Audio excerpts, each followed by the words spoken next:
Hello everyone, स्वागत है आप सभी का इस वीडियो में। तो इस वीडियो में अभी हम लोग बात करेंगे मटेरियल साइंस और फिजिकल मेटलर्जी से रिलेटेड कौन से कॉमन इंटरव्यू क्वेश्चंस आपसे पूछे जा सकते हैं, उसके क्वेश्चन और उसके आंसर के बारे में हम लोग डिस्कस करेंगे। ठीक है, तो ऑलरेडी मैंने आयरन मेकिंग, स्टील मेकिंग और आयरन कार्बन डायग्राम से रिलेटेड जो इंटरव्यू क्वेश्चंस पूछे जाते हैं ना, उसके बारे में वीडियो मैंने ऑलरेडी बना दिया है। ओके, आप वो देख सकते हो। तो इस वीडियो में हम लोग बात करेंगे crystal structure, metallography, phase diagram, function of following elements, strengthening mechanism और मैकेनिकल प्रॉपर्टीज़। इन टॉपिक पे बात करेंगे, क्या क्या क्वेश्चंस इन टॉपिक से आपको पूछे जा सकते हैं।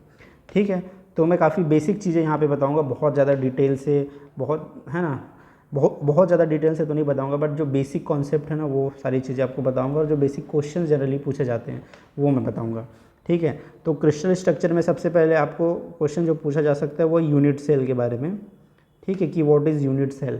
तो unit cell is the smallest unit, है ना, smallest repeating unit of crystal lattice is called unit cell, है ना। मतलब वो स्मॉलेस्ट यूनिट जिसके, है ना, जिससे ही जुड़ के पूरा आपका क्रिस्टल बनता है वो होता है यूनिट सेल। जैसे कि आपको घर बनाने के लिए दीवार खड़ा करना है, तो दीवार किससे बनता है? ईंट से बनता है। तो हम ईंट को क्या बोल सकते हैं? एक यूनिट सेल बोल सकते हैं। उसी के अरेंजमेंट से पूरा दीवार बनता है ना। एक तरह से यूनिट सेल को हम बिल्डिंग ब्लॉक भी बोलते हैं। ठीक है, तो ये यूनिट सेल हो गया। अब एक और क्वेश्चन कॉमनली पूछा जा सकता है कि क्रिस्टलाइन मटेरियल और एमॉर्फस मटेरियल क्या है। ठीक है, तो क्रिस्टलाइन मटेरियल मतलब वो मटेरियल जिसके अंदर एटम्स जो है अरेंज्ड फॉर्म में रहते हैं, है ना, प्रॉपर उसमें अरेंजमेंट होता है एटम्स का। जबकि एमॉर्फस मटेरियल में ऐसा कोई अरेंजमेंट नहीं होता है। एग्जांपल के लिए क्रिस्टलाइन का एग्जांपल है जितना भी मेटल है आपका वो सब क्रिस्टलाइन है ना। एमॉर्फस का एग्जांपल आपका है प्लास्टिक है, कांच है, रबड़ है, ये सब आपका एमॉर्फस का एग्जांपल है जिसका कोई क्रिस्टल स्ट्रक्चर नहीं होता है। ठीक है, लिक्विड का भी कोई क्रिस्टल स्ट्रक्चर नहीं होता, है ना। अब ये हो गया कॉमन क्वेश्चन, हो गया यूनिट सेल का। अब यूनिट सेल के बाद जो नेक्स्ट क्वेश्चन है वो क्रिस्टल सिस्टम। क्रिस्टल सिस्टम कितने टाइप का होता है? तो क्रिस्टल सिस्टम 7 टाइप का क्रिस्टल सिस्टम होता है। Cubic, tetragonal, orthorhombic, rhombohedral, hexagonal, monoclinic and triclinic. ठीक है, इसको याद करने के सबसे आसान तरीका आप ये शॉर्ट फॉर्म याद कर लो, CT और HMT। ठीक है, ये शॉर्ट फॉर्म याद कर लो, CT और HMT। तो यहाँ से आपको याद करने में आसानी होगी। अब आपको ये एक्सिस भी याद कर सकते हो ये सबका। जैसे क्यूबिक है तो इसका जो ABC है, जो लंबाई, चौड़ाई और ऊंचाई है क्यूबिक का, वो बराबर होता है ना। उसका जो एंगल है अल्फ़ा बीटा गामा वो 90 डिग्री का होता है। एंगल मतलब कैसा है, ये मान के चलिए क्यूबिक है तो एंगल क्या होता है, ये मान लीजिए एक्स एक्सिस है, ये वाई है और ये जेड एक्सिस है। तो ये तीनों के बीच जो एंगल होता है ना, जैसे जेड और एक्स के बीच में एंगल मान के चलो अल्फ़ा है, एक्स और वाई के बीच में एंगल बीटा है, और जेड और एक्स के बीच में जो एंगल है वो गामा है। तो ये तीनों 90 डिग्री का होता है क्यूबिक के केस में। वैसे ही सबके लिए अलग अलग होता है। वैसे तो इंटरव्यू में इतना डिटेल से तो आपको बोलेगा नहीं कि आप एक्सिस और एंगल लिखो, बट रिटन एग्जाम के लिए थोड़ा इंपॉर्टेंट हो तो आप इसको याद कर सकते हो। ठीक है ना। अब नेक्स्ट क्वेश्चन जो है यहाँ पे पूछा जाएगा आपको, जो 3 क्रिस्टल स्ट्रक्चर है ना, जो सबसे इम्पॉर्टेंट है आपका है BCC, body centred cubic, FCC, face centred cubic, और हेक्सागोनल, HCP जिसको बोलते हैं, हेक्सागोनल क्लोज्ड पैक्ड स्ट्रक्चर। ये तीनों स्ट्रक्चर सबसे इम्पॉर्टेंट है क्योंकि लगभग 90% जो मेटल है उसका स्ट्रक्चर इन तीनों में से कुछ होता है। मतलब इन तीनों के अलावा बाकी क्रिस्टल स्ट्रक्चर ज़्यादा कॉमन नहीं है ना, बहुत कम कॉमन है। तो इन तीनों का बारे में आपको सारी चीज़ें जानना चाहिए। तो ये जो है ना क्यूबिक के 3 टाइप होते हैं। जो क्यूबिक क्रिस्टल सिस्टम होता है ना उसके 3 टाइप होते हैं। सिंपल क्यूबिक होता है, BCC होता है और FCC होता है। ठीक है, अब ये देखो क्यूबिक तो एक क्रिस्टल सिस्टम है, लेकिन ये जो इन तीनों को हम ब्रेवाइस लैटिस बोलते हैं। मतलब क्यूबिक एक क्रिस्टल सिस्टम के अंदर 3 ब्रेवाइस लैटिस होता है। ठीक है, तो टोटल 7 क्रिस्टल सिस्टम होता है, उसमें से टोटल 24 ब्रेवाइस लैटिस होता है। ठीक है, 7 क्रिस्टल सिस्टम के अंदर 14 ब्रेवाइस लैटिस होता है। ओके, अब ये जो तीनों स्ट्रक्चर है वो सबसे कॉमन है, तो उनके बारे में आपको क्या क्या जानना है, BCC, FCC और HCP। तो इसमें सबसे पहले आपको जानना है effective number of atom. Effective number of atom कितना है इसमें। ठीक है, तो BCC में जो इफेक्टिव नंबर ऑफ एटम होता है वो 2 होता है, FCC में 4 होता है, HCP में 6 होता है। फिर आपको कोऑर्डिनेशन नंबर पूछा जा सकता है, तो कोऑर्डिनेशन नंबर जो BCC में वो 8 होता है, FCC में 12 और HCP में भी 12 होता है। फिर एटॉमिक पैकिंग इफ़िशियंसी, ठीक है, वो BCC का आपका होता है 68%, FCC का 74 और HCP का भी 74 होता है। ये एकदम कॉमन क्वेश्चन है, ठीक है। फिर एग्जांपल्स, सबके एग्जांपल्स आपको पता होना चाहिए। BCC का एग्जांपल्स क्या क्या है ना, जैसे यहाँ पे देखो दिया है आयरन, वेनेडियम, नायोबियम, क्रोमियम, इसके अलावा टंगस्टन का भी होता है ना, मॉलिब्डेनम का भी होता है, ये सब है। और फेस सेंटर्ड क्यूबिक में एल्युमिनियम, निकल, सिल्वर, कॉपर, गोल्ड, ये सब है, ठीक है। ऑस्टनाइट भी इसी में है ना, और भी बहुत सारे हैं। उसके अलावा फिर हेक्सागोनल के लिए टाइटेनियम, जिंक, मैग्नीशियम, कैडमियम, ये इसके एग्जांपल्स हैं। तो ये कॉमन चीज़ें हैं, वो आपको याद होना चाहिए, ठीक है। और एक और कॉमन चीज़ आप जैसे बोल सकते हो कि FCC जो होता है वो ज़्यादा डक्टाइल होता है एज़ कम्पेयर टू BCC, है ना, डक्टिलिटी ज़्यादा होती है FCC के लिए, है ना, और BCC की डक्टिलिटी थोड़ी कम होती है, क्योंकि जो क्रिस्टल सिस्टम होता है, स्लिप सिस्टम होता है, स्लिप सिस्टम में BCC का तो 48 होता है और इसका कम होता है, क्यूबिक का केवल 12 होता है और इसका केवल 5 होता है। तो क्रिस्टल सिस्टम इसका ज़्यादा है बट तब भी डक्टिलिटी कम होती है। ऐसा इसलिए होता है क्योंकि BCC में कोई क्लोज्ड पैक्ड प्लेन नहीं होता है, ठीक है, क्लोज्ड पैक्ड प्लेन इसके पास नहीं होता, जबकि FCC में क्लोज्ड पैक्ड प्लेन होता है। इसका जो सबसे क्लोज्ड पैक्ड प्लेन है FCC का वो 111 प्लेन होता है और BCC का आपका 110 प्लेन होता है, ठीक है। तो ये आपसे पूछा जा सकता है कि दोनों का स्लिप सिस्टम के बारे में लिखिए, तो इसका सबसे क्लोज्ड पैक्ड BCC का 110 प्लेन होता है और डायरेक्शन आपका 110 डायरेक्शन होता है, यानी 111 डायरेक्शन होता है। और FCC के लिए आपका सबसे क्लोज्ड पैक्ड प्लेन 111 प्लेन होता है और डायरेक्शन 110 होता है, ठीक है। हेक्सागोनल को एक्चुअली मुझे अभी याद नहीं आ रहा, आप लोग देख लेना, इसका भी ज़रूर पढ़ लेना, ठीक है। अब नेक्स्ट क्वेश्चन इसमें से पूछा जा सकता है मिलर इंडिसेस, जैसे प्लेन और डायरेक्शन का मिलर इंडिसेस, तो आपको आना चाहिए।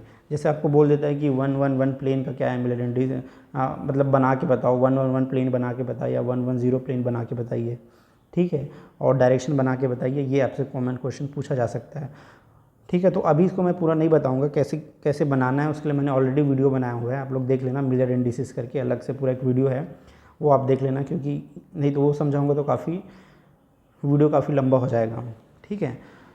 तो ये क्वेश्चंस आपको क्रिस्टल स्ट्रक्चर से पूछा जा सकता है।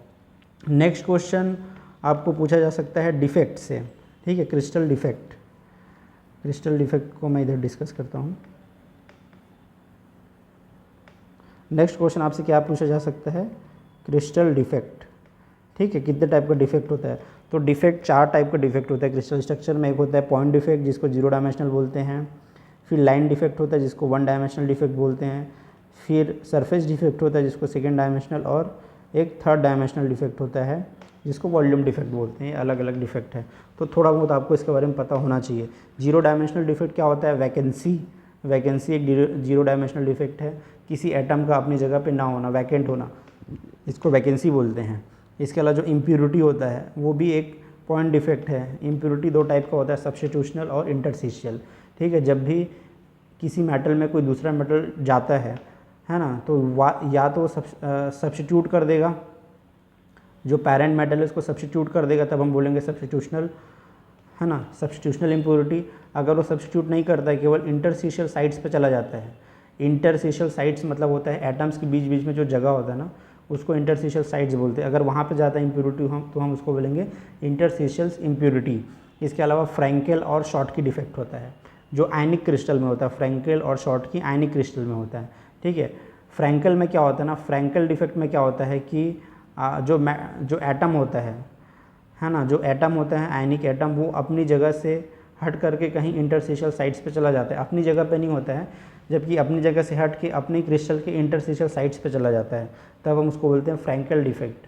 और शॉर्टकी में क्या होता है ना, शॉर्टकी में एक कैटायन और एक एनायन, एक पॉजिटिव चार्ज और एक नेगेटिव चार्ज का एटम, दोनों क्रिस्टल में रहते ही नहीं है, क्रिस्टल से बाहर चले जाते हैं, दोनों वैकेंट रहता है, तो हम उसको बोलते हैं शॉर्टकी डिफेक्ट।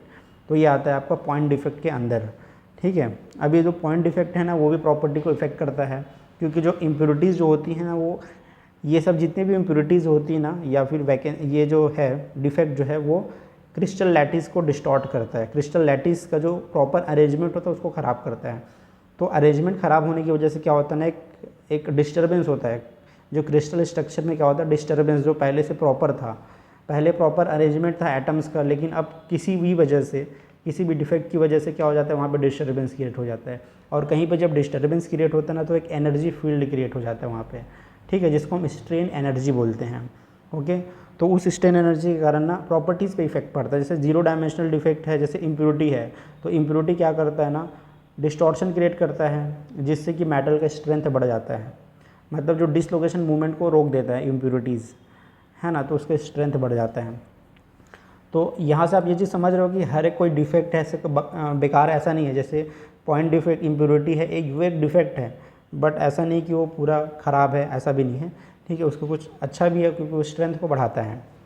फिर one dimensional defect, one dimensional defect में मेन आपका आता है डिसलोकेशन, ठीक है। डिसलोकेशन मतलब होता है extra half plane of atom is called dislocation, है ना। ये दो टाइप का होता है, एज डिसलोकेशन होता है और एक स्क्रू डिसलोकेशन होता है। ओके, यही रिस्पॉन्सिबल होता है आपका मेटल डिफॉर्मेशन के लिए, प्लास्टिक डिफॉर्मेशन के लिए, क्योंकि डिसलोकेशन के मूवमेंट से ही मेटल में डिफॉर्मेशन होता है, ठीक है। अगर इसका मूवमेंट रोक दिया जाए डिसलोकेशन का तो आपका डिफॉर्मेशन नहीं हो पाएगा मेटल को, है ना। फिर टू डायमेंशनल डिफेक्ट में क्या आता है, टू डायमेंशनल डिफेक्ट में आपका ग्रेन बाउंड्री आता है। ग्रेन बाउंड्री एक टू डायमेंशनल डिफेक्ट है, ठीक है। फिर स्टैकिंग फॉल्ट है ना, और ट्विन बाउंड्री होता है। ये सब टू डायमेंशनल डिफेक्ट। और थ्री डायमेंशनल डिफेक्ट में क्या आता है, थ्री डायमेंशनल डिफेक्ट में आपका पोर्स है, ब्लो होल्स है ना, और इंक्लूजन्स है, ये सब आता है, ठीक है। तो हो सकता है आपको इसके बारे में पूछा जा सकता है, डिफेक्ट्स के बारे में। ओके, सो क्रिस्टल स्ट्रक्चर से इतना ही आप पढ़ सकते हो, ये बेसिक्स है।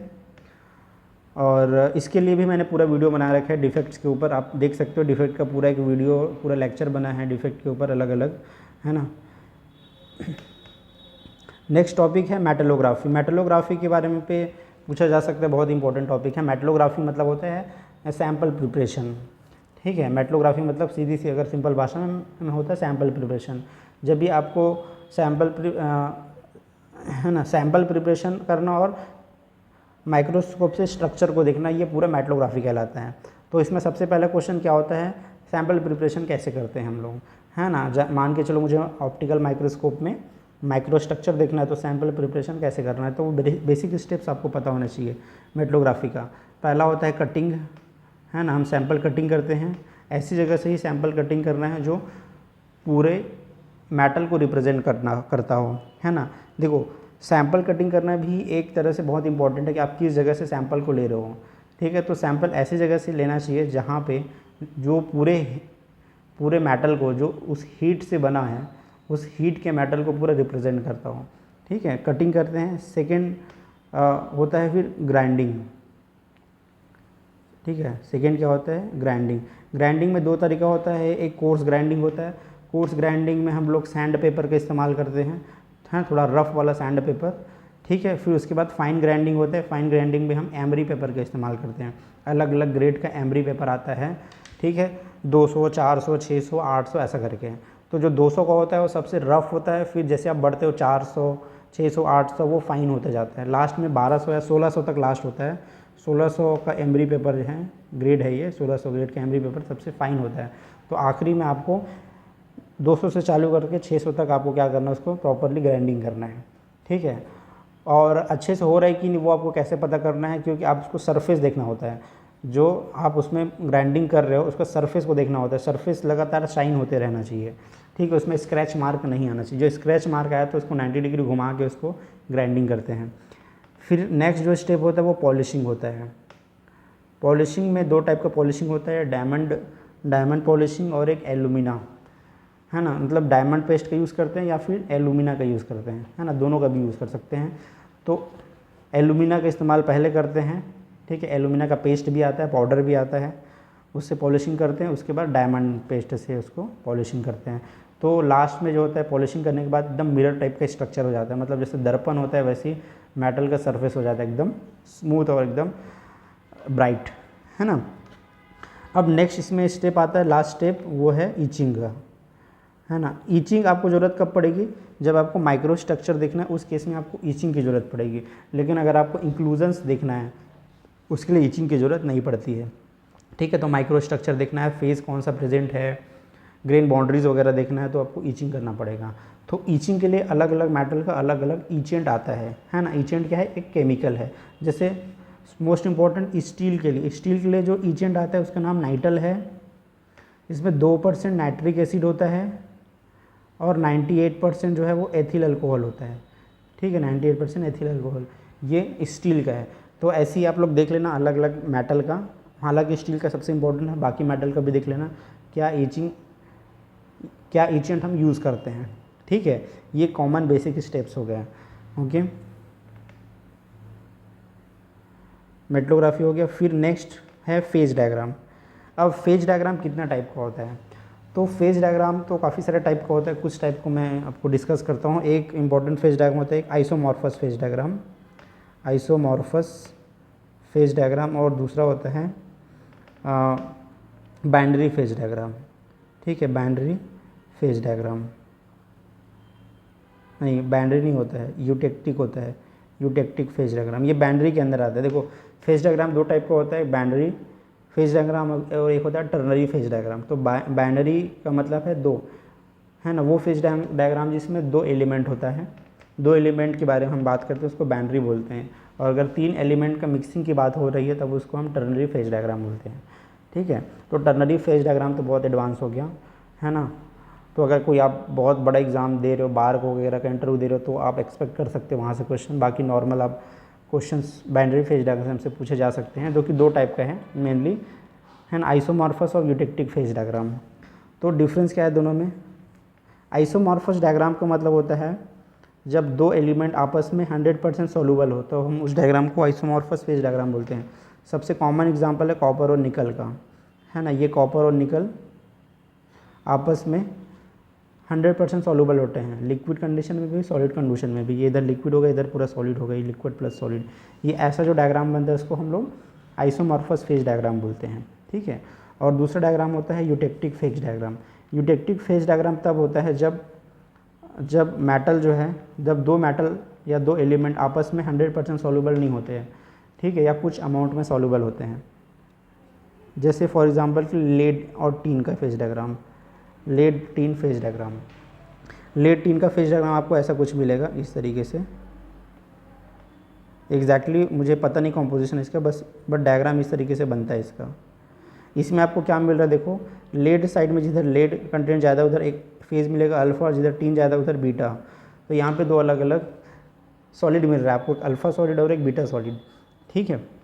तो ये आपस में एक दूसरे के अंदर 100% सॉल्युबल नहीं है, एक लिमिट है सॉल्युबिलिटी की। जैसे ये लिमिट है लेड के अंदर टीन के डिज़ोल्व होने की सॉल्युबिलिटी है, और ये क्या बता रहा है, टीन के अंदर लेड की सॉल्युबिलिटी को बता रहा है, ठीक है। और ये होता है यूटेक्टिक पॉइंट, है ना, ये यूटेक्टिक पॉइंट होता है। किसी भी फेज डायग्राम में यूटेक्टिक पॉइंट जो है सबसे लोएस्ट मेल्टिंग पॉइंट वाला अलॉय होता है ना। इसमें इधर लिक्विड होगा, इधर अल्फ़ा लिक्विड है तो इधर लिक्विड प्लस अल्फ़ा, इधर बीटा प्लस लिक्विड होगा, और इधर अल्फ़ा प्लस बीटा होगा। इसको हम बोलते हैं यूटेक्टिक फेज डायग्राम। अब ये यूटेक्टिक फेज डायग्राम में काफ़ी सारा आता है, ठीक है। और भी टाइप के यूटेक्टिक फेज डायग्राम आते हैं, जैसे कि एक फेज डायग्राम है जिसमें ये आपको अल्फ़ा बीटा बिल्कुल नहीं मिलेगा, इस तरीके का फेज डायग्राम भी आता है जिसमें केवल अल्फ़ा और बीटा मिलेगा, इधर अल्फ़ा प्लस बीटा, है ना। इस तरीके से कुछ ये सारे फेज डायग्राम आते हैं। अब इसमें एक और क्वेश्चन पूछा जा सकता है, ह्यूम-रोथरी रूल इंपॉर्टेंट है। ह्यूम-रोथरी रूल, ह्यूम-रोथरी रूल क्या बताता है कि 2 एलिमेंट आपस में सॉलिड सॉल्यूशन बनाएंगे कि नहीं बनाएंगे 100%, या कितने एक्सटेंट तक आपस में सॉलिड सॉल्यूशन बनाएंगे, वो ये रूल बताता है, ह्यूम-रोथरी रूल। इसमें 4 रूल है। पहला रूल है क्रिस्टल स्ट्रक्चर का, अगर 2 एलिमेंट का क्रिस्टल स्ट्रक्चर सेम है तो चांसेस है कि वो सॉलिड सॉल्यूशन बनाएंगे। दूसरा होता है साइज़ का डिफरेंस, अगर साइज़ डिफरेंस 15% से कम है ना, मतलब उसके रेडियस का जो डिफरेंस है या डायमीटर का डिस्टेंस जो अलग अलग एलिमेंट है उसके एटम का साइज डिफरेंस 15% से कम है तो चांसेस है कि वो सॉलिड सोल्यूशन बनाएंगे। अगर उससे ज़्यादा है तो 100% सॉलिड सोल्यूशन नहीं बनाएंगे, कुछ अमाउंट में बनाएंगे, 100% नहीं बनाएंगे। थर्ड जो होता है वो वैलेंसी होता है। वैलेंसी दोनों का बराबर होना चाहिए, जैसे एक का वैलेंसी 2 है तो दूसरे का भी 2 होना चाहिए, तो आपको चांसेस है कि 100% सॉलिड सोल्यूशन बनेगा। फोर्थ जो फैक्टर है वो है इलेक्ट्रोनेगेटिविटी का, तो दोनों का इलेक्ट्रोनेगेटिविटी आसपास होना चाहिए, है ना। इलेक्ट्रोनेगेटिविटी, ये 4 फैक्टर होता है। अब क्या होता है, अगर 2 एलिमेंट इन चारों को फॉलो करता है, मतलब क्रिस्टल स्ट्रक्चर भी सेम है, साइज़ में भी ज़्यादा डिफरेंस नहीं है, वैलेंसी भी सेम है, इलेक्ट्रोनेगेटिविटी भी सेम है, तो वो 100% सॉलिड सोल्यूशन बनाएंगे, जैसे कॉपर और निकल, है ना। और जैसे लेड और टीन है, ये कुछ चीज़ को फॉलो कर रहा है, कुछ को नहीं कर रहा है। जैसे लेड और टीन का क्रिस्टल स्ट्रक्चर अलग अलग है, लेड का आपका FCC है, टीन का आपका HCP है, ठीक है। तो कुछ एक्सटेंड तक ये आपस में डिज़ोल्व होंगे, है ना, लेकिन उसके बाद नहीं होंगे, क्योंकि हर एक एटम के पास कुछ ना कुछ गैप होता है। तो जब आप दूसरे एटम को मिलाते हैं तो उसको रिप्लेस करके वहाँ पे वो फिट होना चाहता है, लेकिन एक एक्सटेंड तक ही वो फिट कर पाता है अपने क्रिस्टल में। जैसे लेड के क्रिस्टल में टीन कुछ अमाउंट तक फिट हो सकता है, लेकिन उसके बाद फिट नहीं हो पाएगा क्योंकि क्रिस्टल स्ट्रक्चर अलग है। दूसरा साइज़ का भी फैक्टर होता है।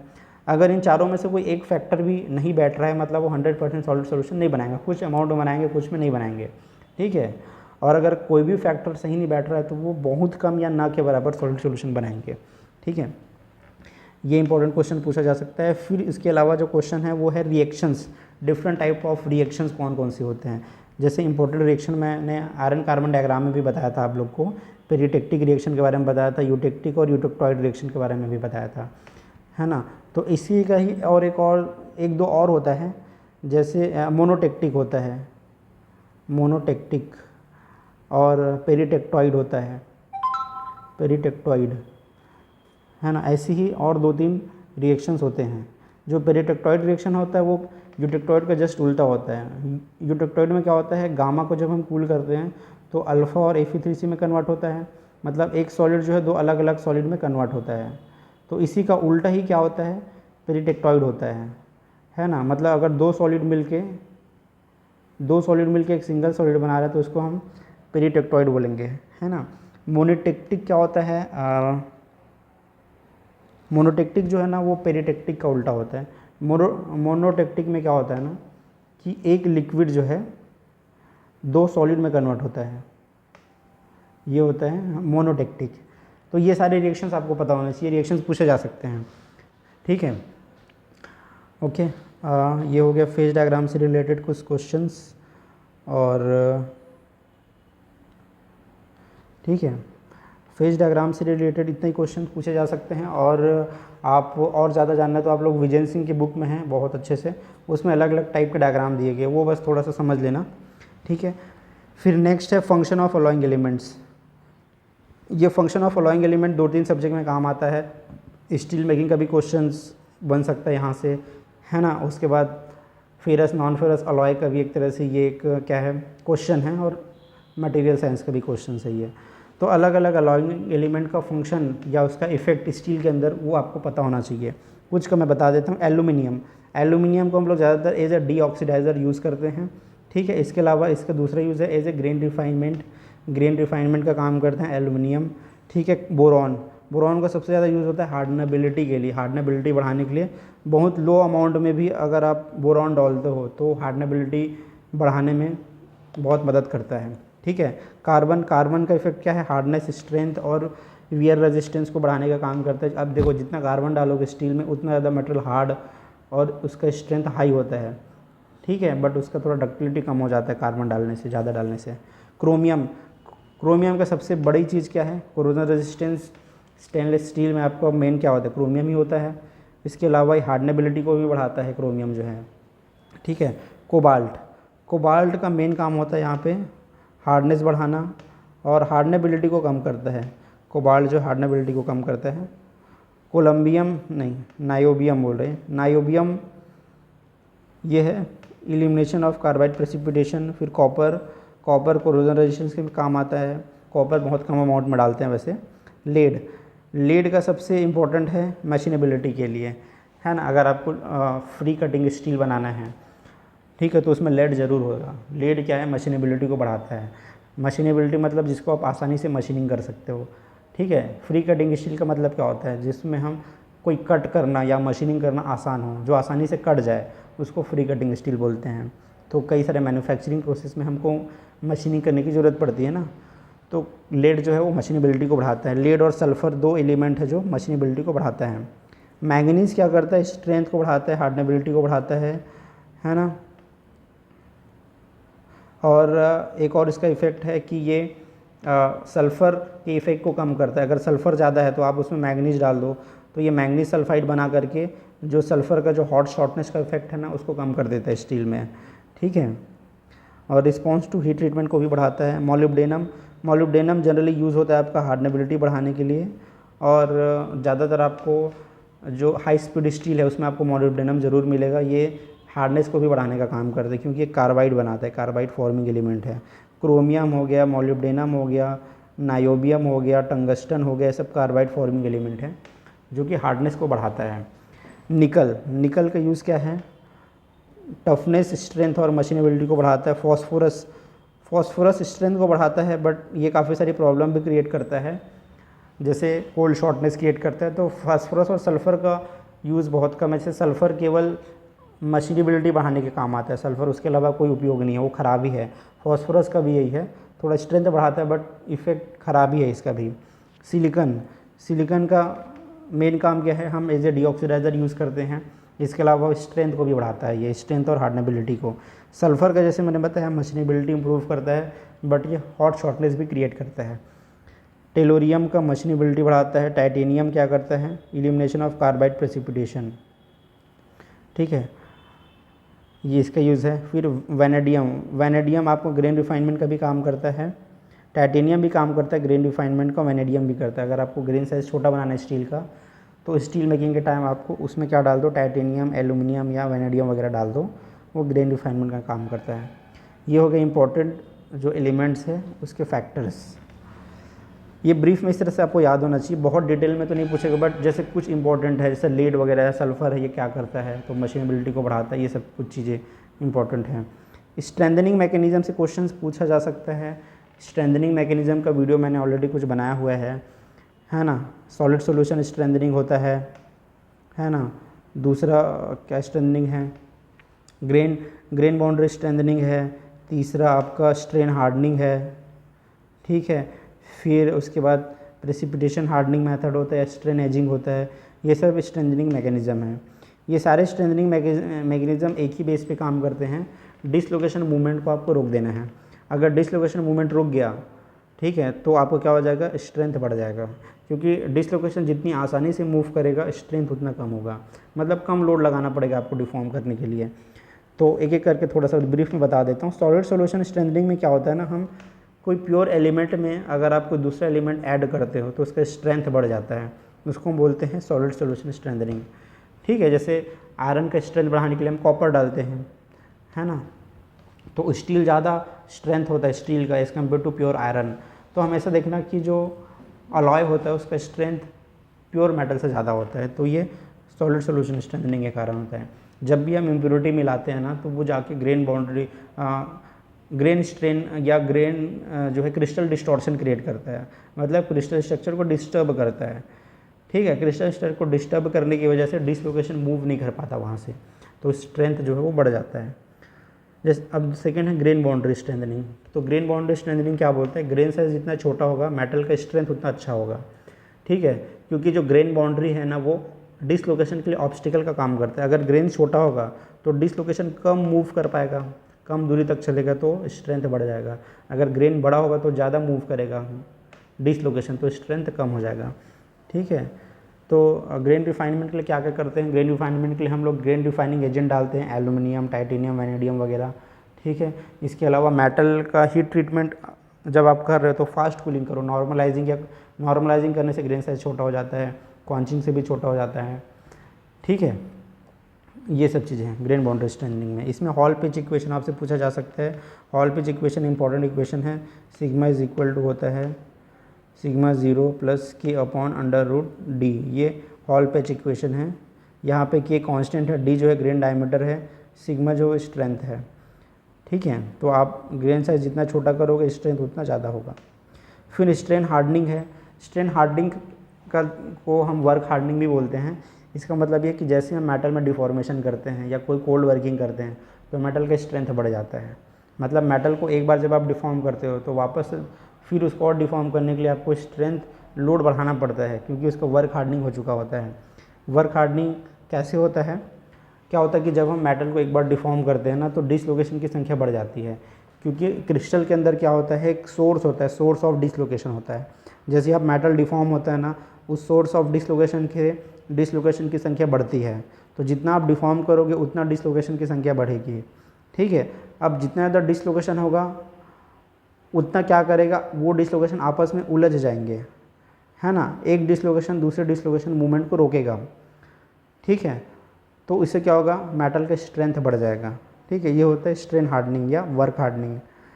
ठीक है, इसीलिए देखना आप अगर आपको बहुत ज़्यादा रिडक्शन करना होगा, जैसे आपको बिलेट्स से डायरेक्टली टीएमटी रॉड बनाना है, तो आप कभी भी कोल्ड वर्किंग से नहीं बना सकते, कोल्ड रोलिंग से नहीं बना सकते, क्योंकि जब आप कोल्ड रोलिंग करने जाओगे तो मेटल का स्ट्रेंथ लगातार बढ़ता रहेगा, तो आपको बहुत ज़्यादा लोड देना पड़ सकता है मेटल को, मतलब उतना लोड आप प्रोवाइड नहीं कर सकते। उसके अलावा वो ब्रिटल भी हो जाएगा अगर आप कोल्ड कंडीशन में करोगे तो, है ना। लेकिन जब हॉट कंडीशन में करते हैं ना, तो जो इफ़ेक्ट होता है स्ट्रेन हार्डनिंग का वो ख़त्म हो जाता है वहाँ पे, स्ट्रेन हार्डनिंग नहीं होता हॉट कंडीशन में।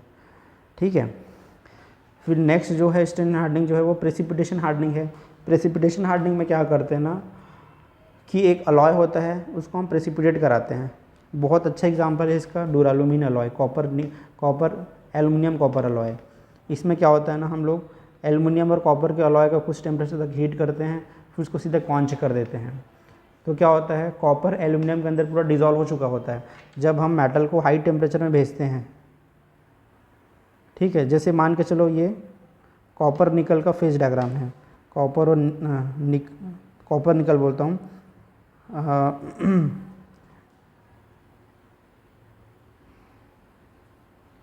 यहाँ पे मैं बनाता हूँ। इसमें क्या होता है ना प्रेसिपिटेशन हार्डनिंग में, इसमें क्या होता है, एल्युमिनियम कॉपर का अलॉय होता है जिसको हम डुरालुमिन बोलते हैं, जिसका उपयोग हम जो हवाई जहाज़ होता है ना उसके पैनल बनाने के लिए यूज़ करते हैं, है ना। तो इसका फेज डायग्राम कैसे होता है, कुछ इस तरीके से होता है इसका फेज डायग्राम,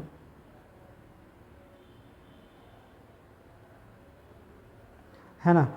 तो एल्युमिनियम के अंदर कुछ अमाउंट में कॉपर जो है वो डिज़ोल्व हो सकता है, ठीक है। लेकिन जैसे ही टेम्परेचर कम होता है इसका सॉल्युबिलिटी कम हो जाता है। तो हम इसमें करते क्या है ना, एल्युमिनियम विथ 4% कॉपर, ये अलॉय लेते हैं, एल्युमिनियम जिसमें 4% कॉपर होगा ऐसा एक अलॉय लेते हैं, उसको हम हीट करते हैं। कब तक हीट करते हैं, जब तक कॉपर पूरा एल्युमिनियम के अंदर डिज़ोल्व नहीं हो जाता। जैसे ही कॉपर एल्युमिनियम के अंदर पूरा डिज़ोल्व हो गया, यहाँ तक हीट करने पे इसको तुरंत कॉन्च कर देते हैं। जब देखो तुरंत कॉन्च करते हैं तो क्या होता है, कॉपर जो है वो डिज़ोल्व रहता है ना, वो बाहर नहीं आ पाता है, ठीक है। तो क्वांचिंग करने से हमको क्या मिलता है, सुपर सैचुरेटेड सॉलिड सोल्यूशन मिलता है। मतलब देखो ये जो लाइन है ना, इसके ऊपर तो कॉपर पूरा डिज़ोल्व है, मान के चलो अल्फ़ा फेस है, लेकिन इस लाइन के ऊपर, इस लाइन के नीचे कॉपर डिज़ोल्व नहीं रह सकता एल्युमिनियम के अंदर, क्योंकि इसके नीचे जो है वो कंपाउंड बनता है, ठीक है, CuL2 ऐसा कुछ कंपाउंड बनता है। तो इस लाइन के नीचे डिज़ोल्व नहीं रह सकता, बट आपने क्वांचिंग कर दिया, समय नहीं दिया, तो कॉपर डिज़ोल्व हो जाता है। उसको सुपर सैचुरेटेड सॉलिड सोल्यूशन बोलते हैं, वो ज़बरदस्ती का डिज़ोल्व है कॉपर। अब इसको वापस से हीट करते हैं कुछ टेम्परेचर तक। तो हीट करने से क्या होता है, जो कॉपर डिज़ोल्व हो चुका है, जो कि डिज़ोल्व होना नहीं चाहता लेकिन ज़बरदस्ती का डिज़ोल्व हो गया है, लेकिन जब आप उसको वापस हीट करोगे तो वो कॉपर बाहर निकलेगा और क्या कंपाउंड बनाते हुए बाहर निकलेगा। तो क्या मिलेगा आपको, ऐसा माइक्रो स्ट्रक्चर में आपको ऐसे प्रेसिपिटेट्स मिलेंगे। कौन से, क्या प्रेसिपिटेट, Cu2Al, ऐसा प्रेसिपिटेट फॉर्म हो जाएगा। जब आप क्वांच करने के बाद थोड़ा देर बाद फिर हीट करोगे ना, तो ऐसा प्रेसिपिटेट फॉर्म हो जाएगा। अब ये जो प्रेसिपिटेट होगा ना, वो डिसलोकेशन मूवमेंट को रोकता है, तो डिसलोकेशन मूवमेंट रुक जाएगा, जिससे कि स्ट्रेंथ मेटल का बढ़ जाएगा, ठीक है। ये होता है प्रेसिपिटेशन हार्डनिंग। तो काफ़ी सारा अलॉय होता है जिसको हम प्रेसिपिटेशन हार्डनिंग कर सकते हैं, ओके। फिर नेक्स्ट क्वेश्चन यहाँ पे है मैकेनिकल प्रॉपर्टीज़ के बारे में पूछा जा सकता है। मैकेनिकल प्रॉपर्टीज़, आपको सारी प्रॉपर्टीज़ का डेफिनेशन पता होना चाहिए, डेफिनेशन के साथ साथ एग्जैक्ट मीनिंग भी पता होना चाहिए। ये नहीं कि केवल खाली डेफिनेशन पता है उसका मतलब नहीं पता, ऐसा नहीं होना चाहिए। ठीक है। जैसे कि बता देता हूँ, स्ट्रेंथ का सबसे पहले हो सकता है आपको पूछा जाए कि स्ट्रेंथ क्या होता है, ये डेफिनेशन बताओ इसका मैकेनिकल प्रॉपर्टी के बारे में। तो स्ट्रेंथ का मतलब होता है, स्ट्रेंथ मतलब होता है ability to bear load. Ability to bear load क्या होता है, स्ट्रेंथ होता है। अब बियर लोड का मतलब क्या होता है, लोड सहन करना। ठीक है, तो कब तक लोड सहन करना, तो अगर ability to bear load before plastic deformation, ये होता है यील्ड स्ट्रेंथ। मेटल का यील्ड स्ट्रेंथ मतलब क्या होगा, बिना डिफॉर्म हुए मेटल अगर कोई लोड सह लेता है या स्ट्रेस सह लेता है उसको बोलते हैं यील्ड स्ट्रेंथ। ठीक है, एक होता है UTS, ultimate tensile strength. UTS मतलब maximum stress that a metal can bear. Maximum stress जो मेटल बियर कर सकता है उसको बोलते हैं यूटीएस, अल्टीमेट टेंसाइल स्ट्रेंथ। ठीक है, ये दो टाइप का स्ट्रेंथ जो मेन होता है, यील्ड स्ट्रेंथ और टेंसाइल स्ट्रेंथ। ठीक है, ability to bear weight load. दूसरा आपसे पूछा जा सकता है हार्डनेस के बारे में। हार्डनेस, तो हार्डनेस क्या है, hardness means resistance to scratching और इंडेंटेशन। मेटल को आप इंडेंटेशन कराते हो या उसमें स्क्रैचिंग करते हो तो वो कितना रेजिस्ट करता है, जितना ज़्यादा रेजिस्ट करेगा उसमें स्क्रैचिंग नहीं होगा उतना ज़्यादा हार्ड है। ठीक है, हार्डनेस कहाँ पे काम आता है, हार्डनेस प्रॉपर्टी हमको काम आता है ऐसी जगह पे जहाँ पे फ्रिक्शन हो रहा हो, जहाँ पे दो बॉडी का मूवमेंट हो रहा हो। जैसे गियर हो गया, गियर में आपको क्या चाहिए, हार्डनेस चाहिए ना, तभी जा कर के वो है ना स्क्रैच नहीं होगा। और दूसरा आपको कहाँ चाहिए, जो कटिंग टूल होता है वहाँ पे आपको हार्डनेस ज़्यादा चाहिए। ठीक है, वहीं स्ट्रेंथ की ज़रूरत कहाँ पड़ती है, जहाँ पे हमको लोड देना है। कोई मेटल ऐसी जगह पे यूज़ होने जा रहा है जहाँ पे मेटल में लोड बियर कर रहे हैं उसको, तो वहाँ पे स्ट्रेंथ की ज़रूरत है। फिर तीसरा इंपॉर्टेंट प्रॉपर्टी है टफनेस। टफनेस मतलब क्या है, एबिलिटी, टफनेस मतलब होता है ability to absorb energy before fracture. मतलब मेटल को टूटने से पहले कितना एनर्जी एब्जॉर्ब कर सकते हैं, इसको हम टफनेस बोलते हैं। देखो, मेटल का टफनेस जितना ज़्यादा होगा उसको तोड़ना उतना ही मुश्किल होगा। ठीक है, जैसे कांच का ग्लास और स्टील का ग्लास ले लो, दोनों को आप तोड़ के देखो। कांच के ग्लास तोड़ने के लिए आपको कोई ताकत भी नहीं लगानी, एक हाइट से छोड़ के टूट जाएगा। और वही कांच के ग्लास, जो स्टील का ग्लास है उसको छोड़ दो, आप छत से भी छोड़ोगे तो वो टूटेगा नहीं। मतलब वो हाई एनर्जी एब्जॉर्ब कर सकता है टूटने से पहले। वो पहले चपटा होगा, है ना, पहले तो चपटा हो जाएगा, टूटेगा नहीं। तो इस तरह से क्या है कि जो मेटल जितना अमाउंट ऑफ एनर्जी एब्जॉर्ब करता है फ्रैक्चर होने से पहले, वो उसका टफनेस होता है। ठीक है, हाँ, नेक्स्ट प्रॉपर्टी पर जा सकता है डक्टिलिटी। डक्टिलिटी और मैलेबिलिटी। तो डक्टिलिटी का सिंपल डेफिनेशन होता है ability of metal to drawn into thin wire. किसी भी मेटल को आप जितना पतला वायर के फॉर्म में बना सकते हो स्ट्रेचिंग से, खींच करके, उसको उसका डक्टिलिटी बोलते हैं। दूसरा क्या होता है, मैलेबिलिटी। मैलेबिलिटी मतलब ability of metal to compress into thin sheets. मतलब जब आप किसी मेटल में कंप्रेस करते हो, कंप्रेसिव लोड लगाते हो, तो कितना पतला चादर आप उसका बना सकते हो, कितना थीन शीट आप उसका बना सकते हो। जितना पतला आप उसका थीन शीट बना सकते हो उतना उसकी मैलेबिलिटी होगी, ज़्यादा मैलेबिलिटी होगी। ठीक है, ये कंप्रेसिव लोड के कंडीशन में। डक्टिलिटी जो है टेंसाइल के कंडीशन में होता है। फिर फटीग रेजिस्टेंस होता है या फटीग स्ट्रेंथ होता है। फटीग मतलब क्या होता है, साइक्लिक लोड जब हम कहीं पे लगाते हैं, साइक्लिक लोड लगाने को हम बोलते हैं फटीग। तो फटीग स्ट्रेंथ का मतलब क्या है, फटीग स्ट्रेंथ मतलब ability to bear cyclic load. कितना लोड है ना, या कितना स्ट्रेस वो साइक्लिक कंडीशन में झेल सकता है मेटल, उसको हम बोलते हैं फटीग स्ट्रेंथ। इसमें इंड्योरेंस लिमिट एक होता है, फटीग वाले में एक इंड्योरेंस लिमिट होता है। इंड्योरेंस लिमिट स्ट्रेस का वो लिमिट है जिसमें वो infinite number of cycle load bear कर सकता है। ठीक है, मतलब जैसे मान के चलो किसी मेटल का इंड्योरेंस लिमिट 50 मेगा पास्कल है, तो 50 मेगा पास्कल का आप साइक्लिक लोडिंग देते हो तो वो टूटेगा नहीं, है ना, कितना भी साइक्लिक लोडिंग दो तो ये उसका इंड्योरेंस लिमिट हो जाएगा। ठीक है, क्रीप पूछा जा सकता है। क्रीप क्या है, तो क्रीप होता है time dependent plastic deformation. Creep में क्या होता है, हम कांस्टेंट लोड अप्लाई करके रखते हैं। जब किसी मेटल में हम कांस्टेंट लोड अप्लाई करके रखते हैं, है ना, बहुत ज़्यादा समय के लिए, तब हम उसको बोलते हैं क्रीप। तो क्रीप स्ट्रेंथ क्या होता है, क्रीप स्ट्रेंथ मतलब होता है ability of material to bear constant load, ठीक है, for long period of time, है ना। अब यहाँ पे टाइम का बात आ गया है, आप किसी कांस्टेंट लोड को कितने टाइम तक उसमें आप रख सकते हो, है ना, टूटने से पहले। तो जो क्रीप है वो बहुत ज़्यादा इफेक्ट करता है टेम्परेचर से, टेम्परेचर अगर ज़्यादा होगा तो क्रीप स्ट्रेंथ कम होगा, ये होता है, ठीक है। और क्या मैकेनिकल प्रॉपर्टीज़ है, इसके अलावा एक ब्रिटलनेस प्रॉपर्टी है, ब्रिटलनेस मतलब डक्टिलिटी का उल्टा है ना। अगर कोई मेटल टूट जाता है विदाउट प्लास्टिक डिफॉर्मेशन तब हम उसको ब्रिटल बोलते हैं, है ना। तो ये सब इम्पोर्टेंट मैकेनिकल प्रॉपर्टीज़ हैं, ओके। और इसके अलावा आपको क्वेश्चन पूछा जा सकता है, फ्रैक्चर से भी क्वेश्चन पूछा जा सकता है, फ्रैक्चर वाले चैप्टर से। फ्रैक्चर कितने टाइप का होता है, तो फ्रैक्चर 2 टाइप का होता है, सिंपली बोलोगे तो एक डक्टाइल फ्रैक्चर होता है और एक ब्रिटल फ्रैक्चर होता है, ठीक है। डक्टाइल फ्रैक्चर मतलब होता है अगर प्लास्टिक डिफॉर्मेशन हो रहा है फ्रैक्चर से पहले तब हम डक्टाइल बोलेंगे, ठीक है। प्लास्टिक डिफॉर्मेशन बिफोर फ्रैक्चर अगर हो रहा है तो हम डक्टाइल बोलेंगे। अगर कोई प्लास्टिक डिफॉर्मेशन नहीं हो रहा है फ्रैक्चर से पहले तब हम ब्रिटल बोलेंगे। ब्रिटल का एग्जांपल है कांच का ग्लास, आप उसको छोड़ दो टूट जाता है, कोई प्लास्टिक डिफॉर्मेशन नहीं होता, है ना। वहीं डक्टाइल मेटल है अगर, तो उसमें आप कुछ भी करोगे तो उसमें पहले चपटा हो जाएगा, डिफॉर्म हो जाएगा, बट वो टूटेगा नहीं, तो वो क्या हो गया, डक्टाइल फ्रैक्चर हो गया। टूटता है बट प्लास्टिक डिफॉर्मेशन होने के बाद तब डक्टाइल फ्रैक्चर होता है। दोनों के बीच में डिफरेंस आपको याद होना चाहिए। डक्टाइल फ्रैक्चर को कप एंड कोन फ्रैक्चर भी बोलते हैं, ब्रिटल को हम लोग क्लीवेज फ्रैक्चर भी बोलते हैं ब्रिटल को, ठीक है। तो इतने सारी चीज़ें हैं जो बेसिक से आपसे पूछा जा सकता है, और ठीक है, तो इतना आप देख लीजिए। और आपको डिटेल से पढ़ना है तो आप बुक से ज़रूर पढ़ो, ठीक है। और कोई क्वेश्चन है तो आप मुझसे कमेंट सेक्शन में पूछ सकते हो, ठीक है। तो इस वीडियो को यहीं ख़त्म करते हैं, मिलते हैं नेक्स्ट वीडियो में। Okay, bye bye, take care and God bless you all.